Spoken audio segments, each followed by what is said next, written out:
മക്കളുടെ കൂടെ കളിക്കാൻ നമ്മൾ സമയം കണ്ടെത്തണം. ഈ കൂടെ കളിക്കാൻ സമയം കണ്ടെത്താന്ന് പറഞ്ഞു കഴിഞ്ഞാല് ഇന്ന് ആർക്കും സമയമില്ലാത്തൊരവസ്ഥയിലാണ്.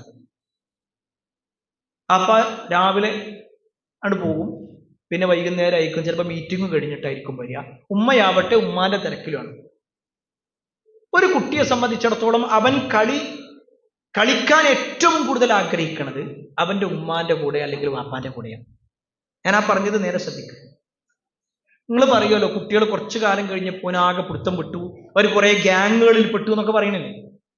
എന്തുകൊണ്ടാണ് ആ കുട്ടി പോയതെന്ന് നിങ്ങൾ നോക്കിയിട്ടുണ്ടോ? അവന് ഒരു പ്രായം എത്തുമ്പോ അവന്റെ പിയർ ഗ്രൂപ്പിലേക്ക് പോകും. പ്രത്യേകിച്ച് ഒരു 10 വയസ്സ് കഴിഞ്ഞാൽ നിങ്ങൾ ശ്രദ്ധിച്ചോളി. 10 വയസ്സ് കഴിഞ്ഞാൽ കുട്ടികൾ എങ്ങനെ പറയാൻ തുടങ്ങും? വലിയ വലിയ വർത്തമാനങ്ങൾ പറയാം, വലിയ വലിയ വർത്തമാനങ്ങൾ പറയാൻ തുടങ്ങും. അതാണ് ആ ഒരു പ്രായത്തിന്റെ പ്രശ്നമാണ്.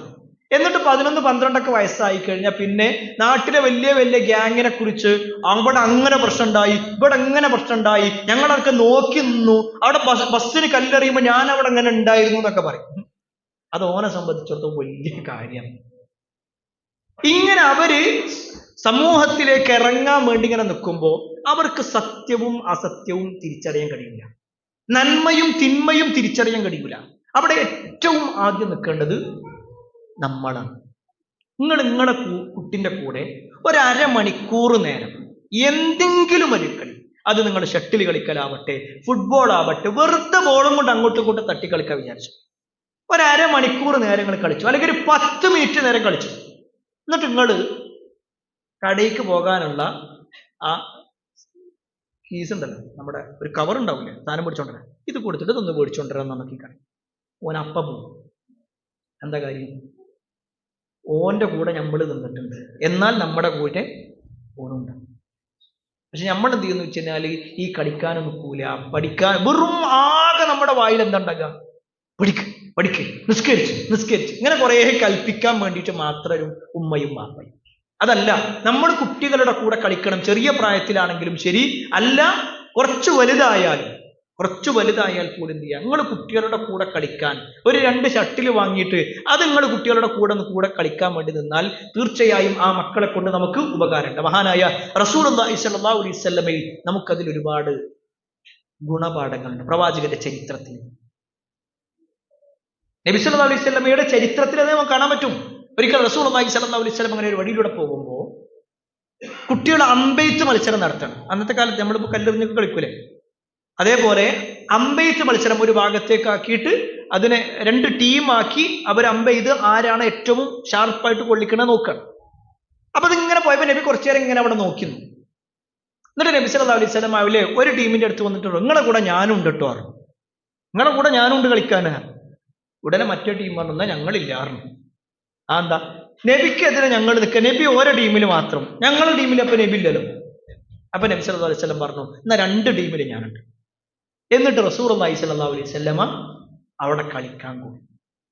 ഞാനിവിടെ ഈ ചരിത്രം വായിച്ചപ്പോഴേ ഇന്നത്തെ ഉസ്താദുമാരുടെ ഒരു കാര്യം ആലോചിച്ച്, കുട്ടികൾ ഇങ്ങനെ കളിച്ചുകൊണ്ടിരിക്കുന്ന സമയത്ത് ഉസ്താദ് വന്നാൽ എന്താ കാര്യം, നോക്കി ഇങ്ങനെ നോക്കും. പിറ്റേ ദിവസമായിരിക്കും എന്താ, അനക്ക് കളിക്കാൻ ടൈം ഉണ്ടല്ലേ, അനക്ക് പഠിക്കാൻ ടൈമില്ല എന്നുണ്ട് ഫുള്ള് നെഗറ്റീവ് അടിക്കണത് അപ്പോഴായിരിക്കും. ഞാൻ അവരെ കുറ്റപ്പെടുത്തി പറയല്ല കേട്ടോ.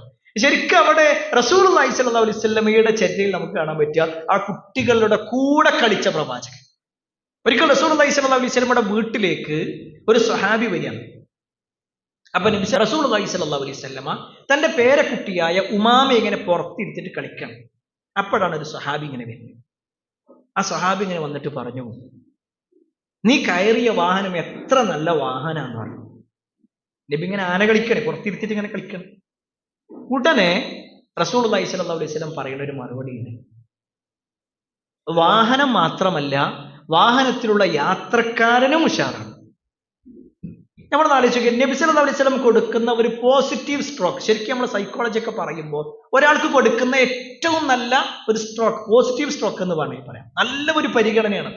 ഇനി ഇതേ കാര്യം നമ്മളൊന്ന് ആലോചിക്കുകയും, നമ്മൾ ഞായറാഴ്ച ഇങ്ങനെ വീട്ടിലിരിക്കുമ്പോൾ നമ്മളൊരു സുഹൃത്ത് ഇങ്ങനെ വരികയാണ്. അപ്പൊ നമ്മൾ എന്ത് ചെയ്യാണ്, നമ്മളെ കുട്ടിനെ ഇങ്ങനെ പുറത്തിരുത്തി, എന്താ വാപ്പി മകരൊക്കെ എന്താ ഫുള്ള് കളിയിലാണല്ലോ. ഉടനെ നമ്മൾ പറയുന്ന ഒരു വാക്കുണ്ട്, ഈ ഒരു തൊഴിലും തരുന്നില്ലേ അല്ലെ, അതാണ് നമ്മൾ പറയാം. ബാക്കി നമുക്ക് പൂരിപ്പിക്കണില്ല. നമ്മൾ കൊടുക്കുന്നത് നെഗറ്റീവാണ്.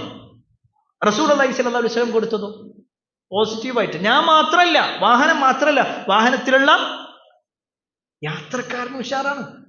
ആ ഒരു പ്രയോഗം പിന്നീട് ആ കുട്ടീനെ എന്ത് ചെയ്യേണ്ടതില്ല, മാറ്റിങ്ങനെ നീ നല്ലതാണ് നല്ലതാണെന്ന് പറയേണ്ടതില്ല. ഒട്ടുമിക്ക ആളുകളും ഈ ഒരു വിഷയത്തിൽ പരാജയമാണ്. അപ്പൊ ഞാനൊരിക്കൽ എൻ്റെ ഒരു സുഹൃത്തിനോട് ഇങ്ങനെ സംസാരിച്ചു കൊണ്ടിരിക്കണം.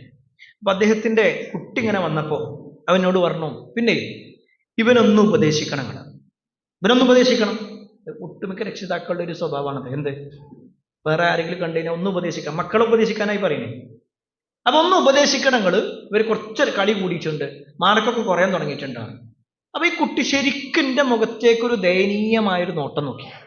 അപ്പൊ ഞാൻ പറഞ്ഞു, അങ്ങനെ എന്നല്ലോ, നല്ല ഉഷാറാണല്ലോ എന്ന് പറഞ്ഞ് ഒന്ന് പുറത്ത് തട്ടി ഓൻ അങ്ങനെ പോയി. ഈ കുട്ടി പോയപ്പോ ഈ രക്ഷിതാവ് പറഞ്ഞ മറുപടി എന്താണെന്നറിയോ? പിന്നെ ഓൻ ക്ലാസ്സിൽ ഫസ്റ്റ് ഒക്കെ തന്നെയാണ്, പിന്നെന്താ വെച്ചാൽ കുറച്ച് കളി കൂടിയിട്ടുണ്ട്, അത് ഒന്ന് മാറാൻ വേണ്ടിയിട്ട് നിങ്ങളോട് പറഞ്ഞതാണ്. അപ്പൊ ഞാൻ ആ സുഹൃത്തിനോട് ചോദിച്ചു, നിങ്ങൾ ഇങ്ങനെ പറയലായിരുന്നോ നല്ലത്, അതല്ല എൻ്റെ മുന്നിൽ പറയണത് എൻ്റെ മോനാണ്, അവൻ ക്ലാസ്സിൽ ഫസ്റ്റ് ആണോ, നല്ല ഉഷാറാണ്, ഇതിലേത് പറയലാ നല്ലത് എന്ന് വെച്ചു. ശരിക്കും ഏത് പറയലാ നല്ലത്? നിങ്ങളെ അഭിപ്രായത്തിൽ ഏതാ? അങ്ങനെ ഇപ്പം ഒന്ന് ഉപദേശിക്കുമ്പോൾ കുറച്ച് പ്രശ്നമാണെന്ന് പറയലാണോ, അതല്ല ഇപ്പൊ നല്ല ഉഷാറാണെന്ന് പറയലാണോ? നമ്മളെ സംബന്ധിച്ചിടത്തോളം നമ്മൾ മലയാളികളായതുകൊണ്ട് ഒരാളങ്ങോട്ട് അംഗീകരിക്കുക എന്നുള്ളത്, ഒരാളങ്ങോട്ട് സപ്പോർട്ട് ചെയ്ത് പറയാന്നുള്ളത് വല്ലാത്ത ബുദ്ധിമുട്ടാണ്. അത് നമ്മുടെ മക്കളുടെ കാര്യത്തിലെങ്കിലും നമ്മൾ ഒഴിവാക്കണം. അവരൊന്ന് സപ്പോർട്ട് ചെയ്യാൻ പ്രത്യേകം മനസ്സിലാക്കുക. മക്കളുടെ നന്മ അത് നമ്മൾ എല്ലാവരോടും പറഞ്ഞു. മക്കളുടെ നന്മ എല്ലാവരോടും പറയാം. തിന്മ നിങ്ങൾ ഒരാളോടും പറയണ്ട, നേരെ തിരിച്ചുണ്ടാകും. കുട്ടിൻ്റെ അടുത്ത് എന്തെങ്കിലും ഒരു പോരായ്മ കണ്ട അതെല്ലാവരോടും പറയും. എൻ്റെ മോനുണ്ടല്ലോ, ഒന്ന് നന്നാക്കണം, ഓനെ ഞാനൊന്ന് വന്ന് ഇവിടെ കൊണ്ടാക്കാൻ നിൽക്കണം, അവിടെ കൊണ്ടാക്കാൻ നിൽക്കണം എന്നൊക്കെ പറഞ്ഞിട്ട് എല്ലാവരോടും പറയും. നമ്മുടെ കുട്ടി ഒരു നന്മ ചെയ്യുന്നുണ്ടെങ്കിൽ, നിങ്ങൾക്കൊരു ചെറിയ ഒരു ഹെൽപ്പ് ചെയ്യുന്നുണ്ടെങ്കിൽ അതെല്ലാവരോടും പറയണം. അത് ആ കുട്ടിനെ മോശാക്കാൻ വേണ്ടിയിട്ടല്ല, പറഞ്ഞു മോശാക്കാനല്ല, മറിച്ച് അവന്റെ നന്മകൾ അറിയിക്കാൻ വേണ്ടിയിട്ട് മാത്രം. ഇവിടെ മഹാനായ ഉമർ ബിൻ ഖത്താബ് റളിയല്ലാഹു അൻഹുവിന്റെ ഖൗല എന്ന നിലക്കും അതേപോലെ തന്നെ മറ്റു ചില ആളുകളുടെ ഖൗല എന്ന നിലക്കും പറയാറുണ്ട്, 3 ഏടുകൾ നിങ്ങൾ ശ്രദ്ധിച്ചാൽ നിങ്ങളുടെ മക്കളെ നിങ്ങൾക്ക് കിട്ടിയതാണ്. 3 ഏടുകൾ. ആദ്യത്തെ 7 വയസ്സുവരെ കുട്ടിയുടെ കൂടെ കളിക്കുക. പിന്നത്തെ 7 വയസ്സ്, അതായത് 7 മുതൽ 14 വയസ്സ് വരെയുള്ള സമയമാണെന്ത്, അവർക്ക് അദബുകൾ പഠിപ്പിക്കേണ്ടത്. പിന്നെ 14 വയസ്സ് മുതൽ 21 വയസ്സ് വരെയാണെന്ത്, അവരുടെ സുഹൃത്തായി നിൽക്കേണ്ടതാണ്. ഇതിൽ പല ആളുകളും പരാജയമാണ്. ഞാൻ പറയണെങ്കിൽ ക്ലിയർ ഇല്ലേ? ഓക്കെ അല്ലേ? റെഡിയാണ്? ഇത്രയും മനസ്സിലായി? നമ്മുടെ ഒരേ ഇരുത്തിരിക്കുമ്പോഴേ കുറച്ച് നേരമായി, ഇപ്പോൾ 1 മണിക്കൂറിലേറെയായി ഒരേ ഇരുത്തിരിക്കുകയാണ്. ബുദ്ധിമുട്ടുണ്ടോ? ഇല്ലല്ലോ? കുറച്ചുകൂടി പറയട്ടെ? ഓക്കെ അല്ലേ? ഓക്കെ, ശരി. അപ്പോ ഉമർ റളിയല്ലാഹു അൻഹുവിന്റെ ഖൗല എന്നുള്ള നിലയ്ക്ക് ഈ ഒരു വാക്യം നമ്മൾ ശ്രദ്ധിക്കാം. 7 വയസ്സ് വരെ കുട്ടിന്റെ കൂടെ നമ്മൾ കളിക്കണം. നമ്മൾ ആകെ ഒരു 3 വയസ്സ് വരെ 4 വയസ്സേക്കല്ലേ കുട്ടിക്ക് പിന്നെ സ്കൂളിലേക്ക് പോകാൻ തുടങ്ങിയാൽ പിന്നെ നമ്മൾ കുട്ടിന്റെ പോലെ പിന്നെ നമ്മൾ പരിഗണിക്കണം തന്നെയല്ല. ആ കുട്ടിയുടെ പഠനം മാത്രമേ നമ്മൾ നോക്കുന്നുള്ളൂ. കുട്ടിയുടെ കൂടെ ഇരിക്കാനോ കളിക്കാനോ റെഡിയാവാത്തൊരവസ്ഥയാണ് പലരും കാണാറുള്ളത്. ഇനി 7 വയസ്സായാലോ അപ്പോഴൊന്നും അദബ് പറഞ്ഞു കൊടുക്കണം. ഒക്കെ കഴിഞ്ഞ് ആ കുട്ടി ആകെ പിടുത്തം വിടുമ്പോഴാണ് പിന്നെ നിങ്ങൾ ഇവനൊന്ന് ഉപദേശിക്കണം, നിങ്ങൾ ഇവനോടൊന്ന് പറയണം എന്ന് പറഞ്ഞിട്ട് പലരും വരാറുണ്ട്. ഞാൻ ആരെയും ആക്ഷേപിക്കാനോ കുറ്റപ്പെടുത്താനോ അല്ല പറയുന്നത്. പ്രിയപ്പെട്ടവരെ, നമ്മൾ ഈ പറഞ്ഞ കാര്യങ്ങൾ പ്രത്യേകിച്ച് ആ 14 വയസ്സ് കഴിഞ്ഞാൽ അകറ്റി നിർത്തല്ല, ചേർത്ത് നിർത്താൻ വേണ്ടത്. നിങ്ങൾ 14 വയസ്സിന് ശേഷമുള്ള കുട്ടികളെ ശ്രദ്ധിച്ചു നോക്കണേ, അവരെല്ലാവരും ഒരു ഗ്രൂപ്പിലായിരിക്കും ഉണ്ടാവുക. അവർക്കൊരു ടീമുണ്ടാകും. ആ ടീമിനനുസരിച്ചുകൊണ്ടാണ് അവരെ സെറ്റ് ചെയ്യപ്പെടുന്നത്. ആ ടീമിനനുസരിച്ചുകൊണ്ട് അവരുടെ വാക്കുകൾ മാറും, അവരുടെ ആഗ്രഹങ്ങൾ മാറും. സാധാരണ നമ്മളോട് പണ്ടൊക്കെ എനിക്ക് അതാവണം, എനിക്ക് ഇതാവണം എന്നൊക്കെ പറഞ്ഞ കുട്ടികൾ പിന്നെ ഈ ഒരു ടീമിന്റെ കൂടെ കൂടിക്കഴിഞ്ഞാൽ പിന്നെ വേറൊരാളാണ്. ഈ വുഡ്ലാൻഡ് എന്നൊക്കെ പറയാൻ തുടങ്ങും. മനസ്സിലായില്ല? അതായത് അവന് പിന്നെ അവന്റെ ഷൂ അത് ഇന്നതായിരിക്കണം, അവന്റെ ഡ്രസ്സ് ഇന്നതായിരിക്കണം, അവന്റെ ഗ്ലാസ് ഇന്ന കമ്പനി ആയിരിക്കണം, ഇന്ന കാര്യങ്ങളുണ്ടാവും. ഒക്കെ വേറെ വേറെ രൂപത്തിലായിരിക്കും പറയുക. അതിലേക്ക് അവരിങ്ങനെ മാറ്റി നിർത്തപ്പെടും. അവിടെയാണ് 14 വയസ്സൊക്കെ കഴിഞ്ഞ കുട്ടികളെ മാറ്റി നിർത്തല്ല വേണ്ട, ചേർത്ത് നിർത്താൻ വേണ്ട. ഒരു പക്ഷേ നമ്മൾ പറയുമ്പോൾ ഒരു വിരോധത്തോടു കൂടിയായിരിക്കും ചിലപ്പോഴൊക്കെ ഉണ്ടാകുക. പക്ഷെ എന്നാലും നമ്മൾ ഇങ്ങനെ കൂട്ടിപ്പിടിക്കാൻ നോക്കണം. അതല്ലെങ്കിൽ 14 വയസ്സിൽ വിട്ട് പോയാൽ പിന്നെ ആ കുട്ടി വരുന്നത് കുറച്ച് ബുദ്ധിമുട്ടിലായിരിക്കും. ഞാനിത് പറയുമ്പോൾ നിങ്ങൾ ശ്രദ്ധിക്കാം. എല്ലാ രക്ഷിതാക്കളും പറയാറുള്ള ഒരു പരാതിയാണ്, ഒരു 8ാം ക്ലാസ് വരെ വലിയ കുഴപ്പമുണ്ടായിരുന്നില്ല. 8ാം ക്ലാസ്സിലേക്ക് ആ ഒരു സ്കൂളിലേക്ക് പോയപ്പോൾ, ആ ഹൈസ്കൂളിൽ പോയപ്പോൾ ഇപ്പം മോശമായി, അല്ലെങ്കിൽ +1 ചേർന്നപ്പോഴാണ് ഇപ്പം മോശമായതെന്ന് പറയാം. അല്ലെ, കേട്ടിട്ടില്ലേ? ഉണ്ടോ? അല്ലേ, ഉണ്ട്. അതാ സ്കൂളിന്റെ പ്രശ്നമല്ല, അവന്റെ അവന്റെ മറ്റുള്ള ആളുകളുടെ പ്രശ്നമല്ല. മറിച്ച് എന്താ വെച്ച് കഴിഞ്ഞാൽ അവന്റെ പ്രായത്തിന്റെ പ്രശ്നമാണ്. എന്താണ് ഈ പ്രായം? നമ്മൾ പറയും അഡോളസൻസ് എന്ന് പറയും. അതായത് നമ്മൾ കൗമാരത്തിലേക്ക് കിടക്കും. നമ്മൾ ആ ഒരു പ്രായത്തിലെത്തുമ്പോൾ കുട്ടിയുടെ ശബ്ദം മാറുന്നുണ്ടോ? ഉണ്ടോ? നമ്മൾ ചിലപ്പോൾ ഇങ്ങനെ വീട്ടിലിങ്ങനെ വർത്താനം പറയുമ്പോൾ അസ്സലാമു അലൈക്കും എന്നൊക്കെ പറഞ്ഞു വരുമ്പോൾ ആരാ പറഞ്ഞത്? അത് നിങ്ങളെ മോൻ തന്നെ, ഓന്റെ സൗണ്ടൊക്കെ മാറിയിരിക്കുന്ന പറയും അല്ലെ ഭാര്യ. അപ്പോഴേ നമ്മൾ ഓൻ വലുതായില്ലേ എന്ന് പറയും. സൗണ്ട് മാറും, പിന്നെ മീശ വരാൻ തുടങ്ങും, പിന്നെ ശരീരം കുറച്ചുകൂടി കരുത്തു വരുന്ന രൂപത്തിലേക്ക് ഒരു മുതിർന്ന ഒരാളായി മാറുക. നിങ്ങൾ ഹോർമോണിൽ വരുന്ന മാറ്റങ്ങൾ, അതായത് എന്തെല്ലാം കാര്യങ്ങൾ നിങ്ങൾ പ്രകടമായി ആ കുട്ടിയിൽ കാണുന്നുണ്ടോ അതിലേറെ വലിയ മാറ്റമാണ് ആ കുട്ടിയുടെ ആന്തരികമായിട്ടുള്ള മാറ്റം. ഞാൻ പറഞ്ഞ ക്ലിയറാണ്. പ്രകടമായിട്ട് നിങ്ങൾ കാണുന്നുണ്ട് മീശ വരുന്നത്, സൗണ്ട് മാറുന്നത്, ശബ്ദം കനക്കുന്നത്, താടി വരുന്നത്, രോമം മുളക്കുന്നതൊക്കെ നമ്മൾ കാണുന്നുണ്ട്, അറിയുന്നുണ്ട്. എങ്കിൽ അതിലേറെ വലിയ മാറ്റം അവന്റെ ആന്തരികമായിട്ടുണ്ട്. എത്രത്തോളം എന്നാൽ സ്വന്തത്തെ അറിയാത്തൊരു സമയമാണ്.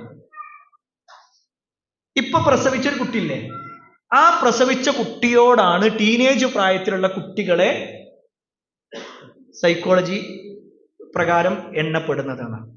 എന്താ കാരണം? അവർക്ക് തിരിച്ചറിവ് കുറവായിരിക്കും. അതായത് അതുവരെ നമ്മൾ ഇങ്ങനെ ഗൈഡ് ചെയ്ത് കൊടുത്തിട്ടുണ്ടാകും. പക്ഷെ ഈ ഒരു ടീനേജ് പ്രായത്തിലേക്ക് എത്തുമ്പോൾ എന്തെന്ന് വെച്ച് കഴിഞ്ഞാൽ അവർക്ക് ഞാൻ വലുതാണോ ചെറുതാണോ എന്ന് അറിയാത്തൊരവസ്ഥ. ഞാനിത് എപ്പോഴും പറയാറുള്ള ഒരു ഉദാഹരണമാണ്. ഇപ്പൊ നിങ്ങളെ വീട്ടില് കുട്ടികൾക്ക് കുറച്ച് മിഠായി കൊടുക്കും.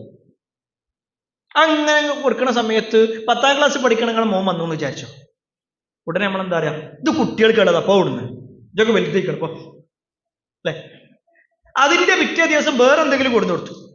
ആ സമയത്ത് വേറെ എന്തെങ്കിലും കൊടുത്തു കഴിഞ്ഞാൽ അതിങ്ങനെ വലിയ ആൾക്കാർക്ക് മാത്രമുള്ളതാണ്. അപ്പൊ വലിയ ആൾക്കാർക്ക് ഇങ്ങനെ കൊടുക്കുന്ന സമയത്ത് ഇവൻ എവിടെ, എനിക്കെവിടെ, ഇജ് വലിയ ആളാ, ഇജ് കുട്ടിയാ പോടുന്ന പറയും.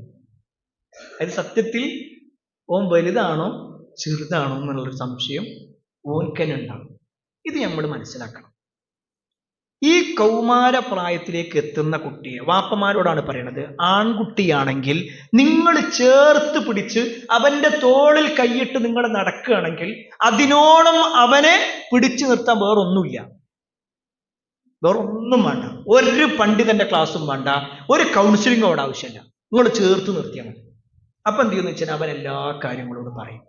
നിങ്ങളോട് ഇങ്ങനെ അറിയിച്ച് ഓരോ കാര്യങ്ങൾ പറഞ്ഞു തരും. അത് നമ്മൾ എന്ത് ചെയ്യണം, ശ്രദ്ധിക്കണമെന്ന് മാത്രം. ഓക്കെ, ഞാനിവിടെ